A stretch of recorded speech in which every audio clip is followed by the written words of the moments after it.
Good day, I'm Mark Loon. In 2011, the government delinked BTOs or built-to-orders from the HDB resale market in order to make HDB flats more affordable.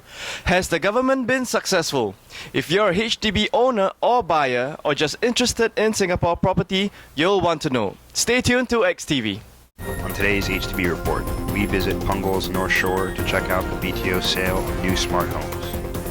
We talk with an expert about the government's efforts to use BTOs to make HDBs affordable and what this means for the future of the HDB market. Next on XTV, your host, Mark Loon. At the end of May, HDB put its first batch of smart HDB homes at Punggol Northshore up for sale. The smart HDB homes, Northshore Residences 1 and 2, are located next to Samudera LRT station and will be developed together with a 3-story neighborhood center. There are smart technologies in the neighborhood center and outside the flats that are designed to improve estate services. HDB expects the new estate to be completed by mid-year of 2020. HDB plans to install many cool, smart environmental and housing systems, so I will highlight the ones that really caught my eye. One cool technology is called the Smart Pneumatic Waste Conveyance System. It monitors waste disposal and recycling patterns and volumes. Another cool technology is the Home Energy Management System.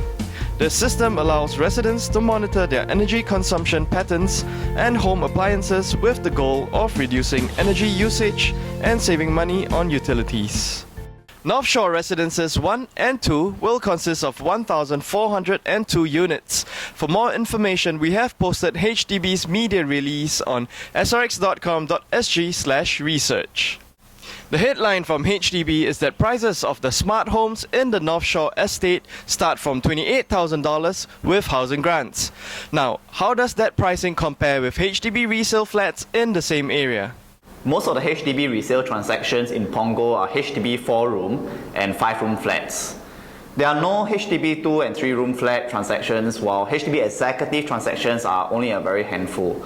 So in comparing the BTOs at Northshore, we have to look at HDB 4 and 5 rooms. According to SRX Property, since January 2015, median resale price for HDB 4-room flats in Punggol town is $427,000. The median price for HDB 5-room flats is $460K. After taking housing grants into account, the BTO prices for HDB 4-room and 5-room residences in Punggol Northshore Residences are 25% to 50% cheaper than recent prices for resale HDB flats in Punggol.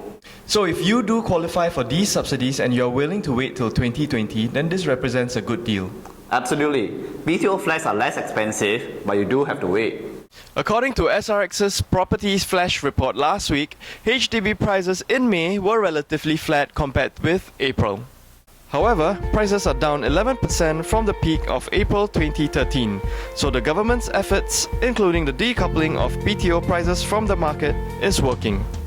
More interesting is that transaction volume in May was down 3.2% over April and up 20% year-on-year. By delinking BTO prices from the HDB resale market, demand for resale flats fall, and this puts downward pressure on prices. Here's how it works. The government subsidizes BTOs so that they are priced lower than resale flats. This accomplishes two reactions. First, it puts less expensive flats into the market that draws demand away from the resale flats. Less demand for resale flats restrains prices, either by lowering them, flattening them, or slowing them from rising.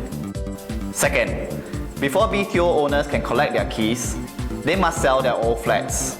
The requirement to sell rather than hold on to them increases supply, which also constrains price increases.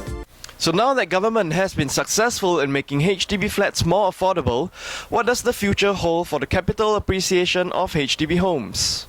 I would expect the government to allow HDB prices to increase eventually, as most of the population relies on capital appreciation for saving, upgrading and retirements. But the government will try to continue to slow the growth so that it does not get too far ahead of household income.